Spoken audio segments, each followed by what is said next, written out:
In this video, I'll show you how to study the correlation between pages and traffic. I'll be using Ahrefs and a custom-built analyzer. I thoroughly believe that there's a direct correlation between how many pages are indexed and how much traffic a site gets. To get started, I'm going to pick a popular website like Rike.com, which is a project management software, and I'm going to go to their top pages report in Ahrefs. I'm also filtering to the United States, which gives me a better idea of traffic changes in a specific country. I could also filter to specific subfolders, but for this example, I'm just going to start with the whole website. So all I need to do is export the Ahrefs top pages report. To do that, I just hit export here, and I have it set to the daily chart. Then I'm going to upload my data to the custom analyzer that I built. Once I upload the file, I set the date as well as the pages and the traffic. Then the visualization is going to start loading. It takes a second to crunch all the data and put all this together. Then you're going to see a line chart like this. There's a lot going on in this chart, so I'll break it down. I can click and drag to zoom in on a specific section. That makes it easier to look at individual dates. In this chart, the blue line is the percentage of pages changed. So that is how many pages are indexed. And because this is Ahrefs data, this is how many pages are indexed that have at least one keyword that ranks in the top 100. I can also use Google Search Console data as long as it has the same format of date, pages, and traffic. The orange line represents the traffic change rate in a percentage, and then the dotted green line represents the traffic per page. Then the background colors of green versus blue show you positive ranking states and negative ranking states. Scrolling down, there's also a table that has all of this data that I can download and do further analysis with. It'll also provide an average for positive ranking states and negative ranking states. Down in the bottom left corner, there is also a moving average window that you can apply. I'll show you that in a second. First, let's dig into some of the data here. So zooming back out, this is Rike's total site traffic in the US over the last 6 months. There's a really clear change that happened for Rike, where their traffic per page shot up, and so did their total site traffic. You can see that correlation on Ahrefs top pages report as well. So I'm going to zoom into this specific area where traffic per page was going down, and then right around here, it turned around and the traffic per page shot up. So let's analyze what happened in this time frame. Hovering over the specific days shows a tooltip, which gives you the individual metrics for the page change rate and the traffic per page. And what you can see here is that every day the page change rate was increasing slightly while they were losing traffic per page. And then it looks like around May 19th, the page change rate started to slow down and started to go slightly negative. You can see that in the top pages report here. The total organic pages starts to decrease, whereas before it was gradually increasing. After several days of the page change rate generally slowing down, it starts to flip around on June 1st. It's also important to cross-reference with Google algorithm updates, as well as changes to the SERPs. Around this time in June, the page change rate continues to stay minimal or decrease slightly.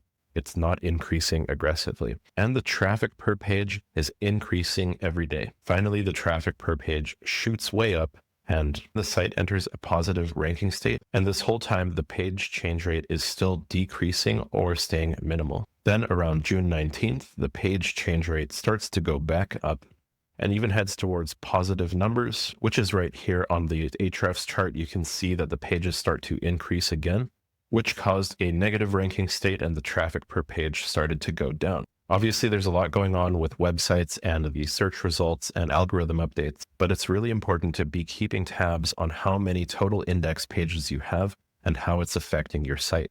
Now I'm going to apply a moving average, which will smooth out the data a little bit. I'll do a 7-day moving average on the daily time frame. With a 7-day moving average applied, the ranking changes are smoother and easier to see. And it's still generally the same effect. When pages are increasing, traffic is typically decreasing. And if the total index pages are decreasing, the traffic per page is typically increasing. The moving average also gives you a better idea of the page change rate for positive versus negative states. During this date range of the last 6 months, the average page change rate for positive states was minus 0.12, and the average page change rate when negative was 0.02.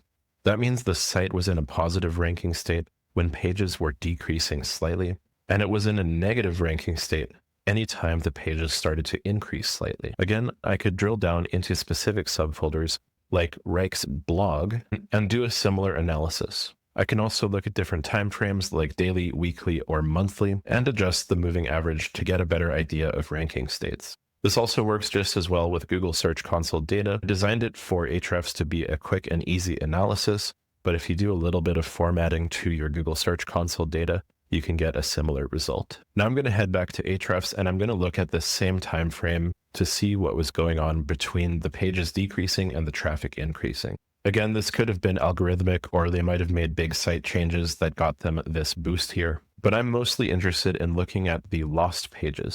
So I'm going to filter it to lost pages and see what was going on here. And it looks like during this time frame, there was about 1,000 pages lost from Reich's website.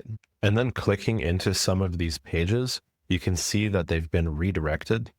Like this one, food for productivity, it just redirects straight to the category. That shows me that Reich has actually done some effort to get rid of dead pages.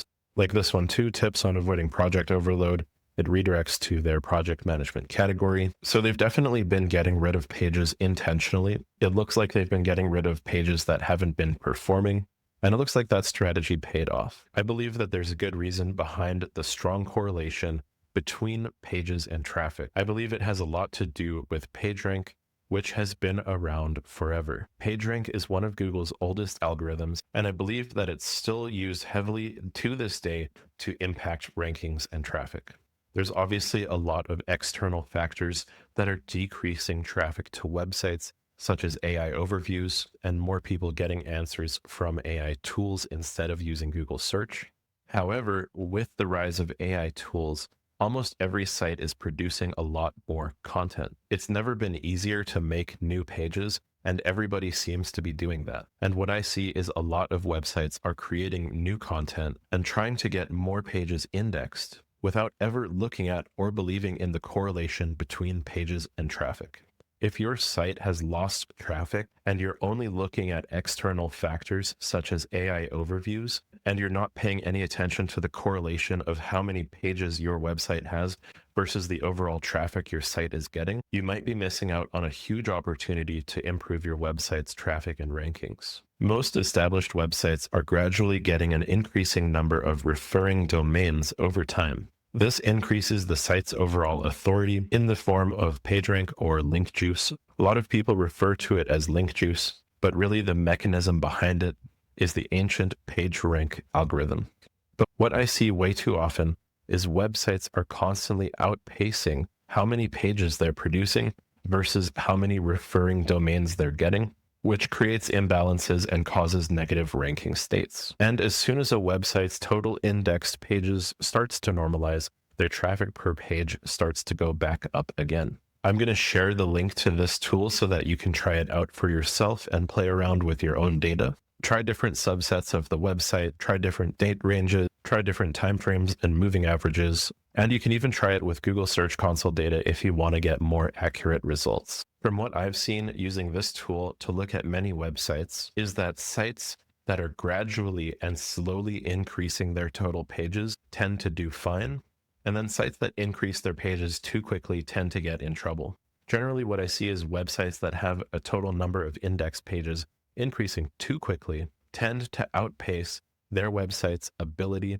to index and rank new pages, which results in a negative ranking state. The good news is it's pretty easy to course correct. You just have to be a little bit more careful about how quickly you're trying to index pages. I have also seen cases where if a website is inactive, if it's been dormant for a certain amount of time, it tends to start dropping off. And from what I've seen, that was around 3 to 6 months of inactivity and things start to really drop off quickly. So in summary, the sites that do the best overall are steadily increasing their total pages, not going too fast, not going too slow, not going inactive or dormant, and aren't exceeding what their site can handle. If you want to get more tools, resources, and training like this, you can join the AI SEO Academy. It's free to join, and there's over 50 tools that you can start using right away. There's also over 2,000 members, most of them are SEO professionals, who are also building tools and using AI to help grow their websites. That's it for this video. Check out the correlation between total pages and total traffic. Try the tool for yourself, and I'll see you in the next one.